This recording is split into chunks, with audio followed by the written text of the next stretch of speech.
লাইফে হয়তো এই বাইক থাকবে আর নাহলে আমি থাকবো। কে থাকবে বলো? বাইক। বাইকের মধ্যে কি আছে যে আমার মধ্যে নাই? তেল। ফাইজলামি করবা না, আমি কিন্তু সিরিয়াস মুন না। তুমি আজকে ফাইনাল ডিসিশন নিবা, তোমার লাইফে এই বাইক থাকবে আর নাহলে আমি থাকবো। তুমি বলো কে থাকবে? বাইক। এত যে বাইক বাইক করতেছো, কি পাইছো বাইকের মধ্যে? হ্যাঁ, যে আমার মধ্যে নাই? ব্রেক। ব্রেক মানে? আমার এই বাইকের ভিতরে একটা ব্রেক আছে, ব্রেকটা যখন চাপ দেই ও থাইমা যায়, কিন্তু তোমার ভিতর কোনো ব্রেক নাই। তোমার থামতে বললে তুমি থামো না। তোমার সাথে রিলেশনে আসার পর থেকে বলতে পারবা কোনো কিছুতে তোমার আমি থামাইতে পারছি? আমার কোনো কথা এখন পর্যন্ত তুমি শুনছো বা আমার কোনো কথার দাম দিছো বলতে পারবা? কিন্তু ও শুনছে, ওর মধ্যে একটা ব্রেক আছে। ওরে যখন আমি চাপ দেই, ওরে যখন আমি থামতে বলি, ও থাইমা যায়। কিন্তু তুমি থামো না, তোমার আমি থামাইতে পারি না। তোমারে যখন কোনো কিছুতে না করি, তুমি আমারে উল্টা প্রশ্ন করো, এইটা কেন করব, ওইটা কেন করব। এই, ও কি কথা বলতে পারবে যে ও তোমাকে প্রশ্ন করবে? এইটাই তো আমার সুবিধা। ওরে আমি যেমনে বলি, যেমনে চালাই, ও অমনি চলে। কিন্তু তোমার আমি যেমনে চালাইতে চাই, তুমি অমনে চলো না। ওরে নিয়ে আমার কোনো প্যারা নেই। তার মানে আমি প্যারা?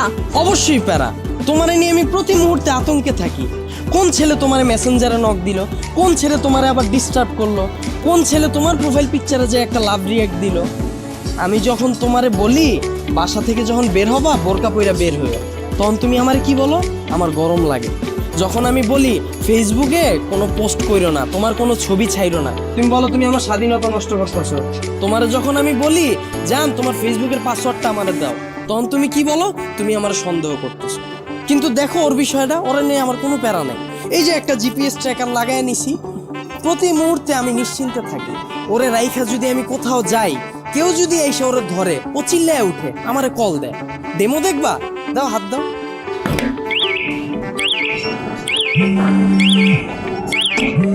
এই যে কল চলে আসছে।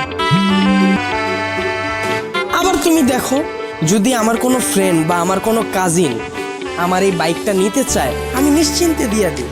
কারণ কি বলতো, আমার এই জিপিএস ট্র্যাকারের ভিতর লোকেশন সেট করা যায়, ও কতটুকু এরিয়ার মধ্যে থাকে। আমার ফ্রেন্ড যখন এটা নিয়ে যায়, আমি একেবারে নিশ্চিন্তে ঘুমাই। কারণ এরিয়ার বাইরে গেলেই আমার বন্ধু যাবে, কিন্তু ও যাবে না। ও কতটা লয়াল একটু চিন্তা করো। কিন্তু তোমার দিকটা একবার দেখো, আমি যদি তোমারে রাইখা বিদেশে যাই, সুরঙ্গ ছবির মতো আর ফার্নিশের মতো অবস্থা হইব আমার। দেশে এসে কি দেখুন জানো? আমার বন্ধু তোমারে নিয়ে বাইকে গেছে। এখন তুমিই বলো, বাইক রাখলে ভালো হবে না গার্লফ্রেন্ড? এত যে বড় বড় কথা বলতাছো, আমাকে নিয়ে লাস্ট কবে বের হইছো মনে আছে তোমার? তোমারে নিয়ে বের হয়ে আমার কোনো লাভ আছে? তোমারে নিয়ে বের হইলে 8-10টা মেয়ে